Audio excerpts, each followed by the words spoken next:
ओम शांति। 20 अप्रैल 2020 आज की बाप दादा की साकार मुरली में बाबा ने कहा कि परम धाम यानी ब्रह्म में न तो स्वर्ग होता है और ना ही नर्क होता है। नर्क या स्वर्ग ये सारी जितनी भी व्याख्या है, जितने भी डिफरेंट टाइम पीरियड्स हैं, वो इसी पृथ्वी पर जब हम अपना रिस्पेक्टिव कॉस्ट्यूम यानी बॉडीज ले लेते हैं तो यहीं पर नर्क और स्वर्ग दोनों चीजें एक्सपीरियंस करते हैं। जैसे बाबा ने आज स्वर्ग की व्याख्या में यानी सत्युग की व्याख्या में कहा कि सत्युग में तुम सच बोलते हो, सच पहनते हो, सच खाते हो, और यहाँ सब कुछ झूठ ही झूठ है। तो बेसिकली ऐसा तो नहीं है कि सत्युग में हम लोग वस्त्र धारण करते हैं शरीरों पर और यहाँ पर वस्त्र धारण नहीं करते, ऐसा तो नहीं है। लेकिन जब बाबा कहता सच खाते हो, सच पहनते हो, सच बोलते हो, जितनी भी सच की व्याख्या बाबा कर रहे हैं उसका मतलब है सोल कॉन्शियसनेस। सच्चाई में स्थित होकर के आप खाते हो, सच्चाई में स्थित होकर के शरीर को पहनाते हो। यहाँ पर किसी ने अच्छा कपड़ा पहना तो अंदर एक सेंस ये रहता है कि मैं अच्छी लग रही हूँ, मैं अच्छी लग रही हूँ। This statement is body consciousness. अगर कोई अच्छा कपड़ा पहन करके आ रहा है तो ये झूठ पहनना हो गया। कुछ खा रहे हो टेस्ट के अकॉर्डिंग, तो मैं खाना खा रही हूँ, टेस्ट मैं मतलब एक होता है आत्मा एक्सपीरियंस कर रही है, एनालाइज कर पा रही टेस्ट को, और एक ये समझ लेना कि मैं ही खा रही हूँ। लेकिन सत्युग में ये कॉन्शियसनेस रहेगा कि भोजन जो है वो शरीर के लिए है और आत्मा तो इन सब चीजों से क्या है, वो अंडरस्टूड होगा, संस्कार में समाई होगी वो चीज। जैसे बाबा जब अंत मति सो गति की बात करता है तो बेसिकली अभी संगम युग में मति यानी बुद्धि, तो हम लोग सतो प्रधान बुद्धि के आधार पर अपना जीवन व्यतीत करते हैं, और यही सतो प्रधानता गति यानी डेस्टिनेशन, जो कि फाइनल संस्कार हमारा बन जाएगा। इसीलिए बाबा ने अभी कुछ दिन पहले की मुरली में कहा था ना, सत्युग में तुम्हें बैठ करके ये याद करने की आवश्यकता नहीं होगी कि मैं आत्मा हूं और मैं ये शरीर छोड़ूं, ऐसा बाबा ने कहा था ना। तो सत्युग में वो चीज हमारा नेचुरल बनेगा अंतमतिसो गति के आधार पर। तो वहां पर आत्मा हूँ, आत्मा ही समझकर खाना, उठना, बैठना, पहनना, ओढ़ना, हर चीज होगी। तो सच खाना, सच बोलना। तो ऐसे जब हेवन में, ऐसे ही स्वर्ग में जब बाबा ले जाते हैं तो उसको बाबा ने आज गेटवे टू हेवन का नाम दिया कि तुम ऐसी एक दुनिया में जाने का पुरुषार्थ कर रहे हो जहां हर चीज में सच्चाई सफाई है ना। बाबा ने कहा स्वर्ग में जो द्वार हैं, जो कल पहले गए थे स्वर्ग के द्वार में, वही आज भी जाएंगे, ड्रामा की ओर इशारा करते हुए, है ना। कि ड्रामा तो भाई अनादि फिक्स्ड है, लेकिन इस ड्रामा में अब मेरा क्या पार्ट है ये चीज भी समझना आवश्यक है। अब ड्रामा में रोटी खाना होगा तो वो अपने आप बिल करके सिख करके मेरे सामने आ जाएगी, ये तो ड्रामा का ज्ञान है ही नहीं, है ना। बाबा जब कह रहे हैं कि स्वर्ग के द्वार में जो कल पहले गए थे वही जाएंगे, तो बाबा बस बता रहे हैं कि सारे एक्टर्स का जो रिस्पेक्टिव रोल्स है वो अपना अपना रोल करेगा।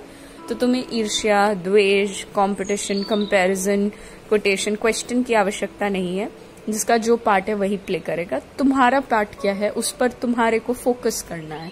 ड्रामा का राज जिसे बाबा कहते हैं। बाबा कहते हैं नर्क का द्वार क्या होगा, फिर बंद हो जाएगा हमेशा के लिए, है ना। फिर बाबा ने एक चीज आज हम बच्चों को ये भी कही है कि ये जो गोले का चित्र है जिसपे संगम युग को बाबा ने गेटवे टू हेवन बताया, समझाने का तरीका बाबा ने समझाया कि जैसे सृष्टि चक्र का जो चित्र हम सभी को स्वास्तिक चिन्ह वाला दिखाया जाता है, तो उसमें बाबा ने बोला जो कॉन्फ्लुएंस एज है यानी जो संगम युग है, तो संगम युग को तुम्हें बताना है कि this is the gateway to haven.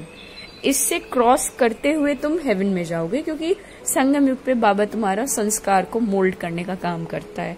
तुम्हारे अंदर जो पतितपना आ गया है उसको पावन बनाने का कार्य एक परमात्मा ही करता है ना। तो वो इतना मीठा है, सबका माशुक है, ये रीजन है कि हर कोई परमात्मा को याद करता है। जैसे एक स्टोरी सुनाते हैं कि उसमें वो गॉड के अगेंस्ट डिबेट, वाद विवाद कर रहा था कि ईश्वर एग्जिस्ट नहीं करता, ईश्वर जैसी कोई चीज होती ही नहीं है। इस विषय में वो अपना वाद विवाद प्रस्तुत कर रहा था। तो जब वो जीत गया, एनी हाउ वो वाद विवाद को जीत गया, तो उसके बाद वो कहता है लास्ट में कि थैंक गॉड मैं जीत गया। तो बेसिकली बाबा ने भी आज इसके संदर्भ में मुरली में कहा कि बाबा इतना मीठे हैं, बाबा इतना श्रेष्ठ कार्य पतितों को पावन करने का करते हैं, जिस कारण हर मनुष्य आत्मा उनको याद जरूर करती है। भले उनको जानती नहीं है, उनका एग्जैक्ट परिचय नहीं है ड्रामा अनुसार, क्योंकि वो तो अब हर किसी को प्राप्त होगा, तो ऐसे तो हर कोई सतयुग में चला जाएगा ना। बाबा जैसे गौतम बुद्ध का रोल द्वापर युग में है, जीसस क्राइस्ट का रोल द्वापर युग में, तो उनको वो सतयुग में ले जाएगा तो ड्रामा अनस्टेबल हो जाएगा। तो अब हर कोई सतयुग में जाए ऐसा नहीं है, लेकिन ईश्वर का परिचय जो है वो प्राप्त करने का हक सबको है, लेकिन उसके अनुसार पुरुषार्थ करके पद को प्राप्त करना वो फिर ड्रामा अनुसार निर्धारित है ना। तो बाबा ने इसी विषय में कहा कि मुझे याद सब करते हैं, और किसी को इतना ज्यादा अगर कोई याद करता है तो यकीनन उसने ऐसा कुछ किया होगा, है ना। तो आज बाबा ने टीचर की तरह हमें ये भी कहा कि अगर तुम लिखेंगे पढ़ेंगे तो तुम नवाब बनेंगे। जैसे दुनिया में कहावत थी, लिखेंगे पढ़ेंगे तो होंगे नवाब, है ना। बच्चों को कहते थे कि ज्यादा खेल कूद में ध्यान रहेगा तुम्हारा तो होंगे खराब। तो बाबा ने भी इससे संदर्भ में ही आज हम बच्चों को बेसिकली इशारा किया कि पढ़ाई पर विशेष अटेंशन देना है। अगर नवाब, महाराजा, विश्व महाराजन, विश्व महारानी बनना है तो पढ़ाई पर विशेष अटेंशन तुम सबका होना चाहिए। बाबा ने कहा कि जैसे आशुक माशुक होते हैं, कर्म करते हुए एक दूसरे को क्या करते हैं, निरंतर याद करते हैं। ऐसा नहीं है कि याद करने के लिए या उनसे मोहब्बत है तो वो काम को रोक देते हैं, ऐसा नहीं है। काम करते करते याद करना जैसे उनका एक नेचुरल नेचर बन जाता है ना। फिर बाबा ने हमें ये भी बताया कि तुम्हें 84 जन्मों का जो चक्र है उसे बिल्कुल नहीं भूलना है ना। बेसिकली जो सृष्टि चक्र का नॉलेज है, बाबा ने कहा ये सबसे ज्यादा इम्पोर्टेंट है, बहुत बहुत इम्पोर्टेंट है।